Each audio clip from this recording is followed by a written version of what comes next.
In other news, the White House says planning is underway for another meeting between President Trump and Russian President Vladimir Putin this fall in Washington.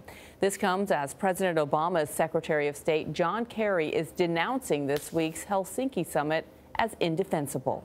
John Kerry spoke with Face the Nation moderator and CBS News senior foreign affairs correspondent Margaret Brennan about his upcoming book, Every Day is Extra. Margaret asked him about Monday's Trump-Putin news conference. I found it shocking. I found it to be one of the most disgraceful, remarkable moments of kowtowing to a foreign leader by an American president that anyone has ever witnessed.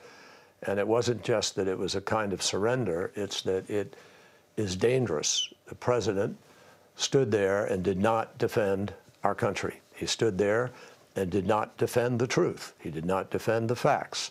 And the danger, here's why it's dangerous, because it sends a message to President Putin and to the rest of the world that the President of the United States, the leader of the free world, really doesn't have a handle on what he's doing, and that he doesn't know either what the facts are or he won't accept the facts. So you don't buy his walk back? I don't buy his walk back 1 second. And by the way, how can... Margaret Brennan is with us from Washington. Good morning, Margaret. Good morning. So what do we know about now this second summit that's been announced from the White House? Well, it seems the meeting was the message. The White House says the only agreement that was made was to hold another meeting, this time in Washington. There was no breakthrough deal in Helsinki to end the war in Syria or to counter Iran's influence there. Both things Ambassador Bolton said would be topics. President Trump did not hammer out the nuclear arms control agreement that he said he wanted. But we know those will be topics at this second meeting in the fall. Basically, the message seems to be here that in case there was any doubt, President Trump is ending the Obama-era policy of isolating and punishing Russia for violating international law. And there also doesn't seem to be any update on the idea of using a relationship with Russia as a counterweight against China, which the president had talked about before, but then didn't come out afterwards.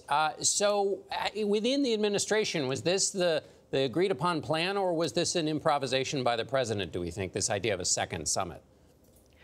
Well, there had been the idea of follow-on talks to have this nuclear arms control agreement actually, result in a path to extend the so-called New START deal. But at the presidential level, it was a bit of a surprise.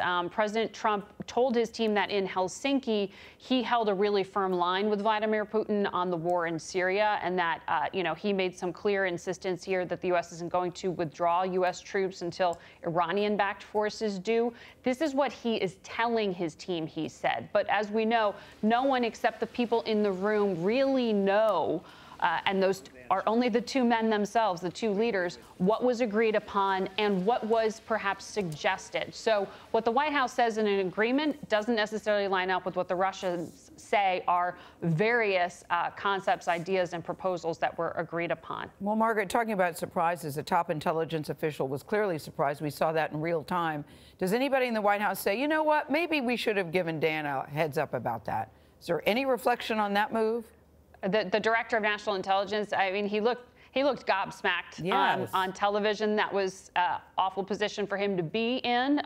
He runs 17 different intelligence agencies. He's not part of planning a state visit, but at this point, this far after the summit, you would have thought he received a debrief on what happened in that meeting with Vladimir Putin, considering the number of issues that touch his portfolio, the war in Syria, North Korea, et cetera. So it was surprising. We should note that Russia says that they were surprised by that invitation and they are considering the invitation.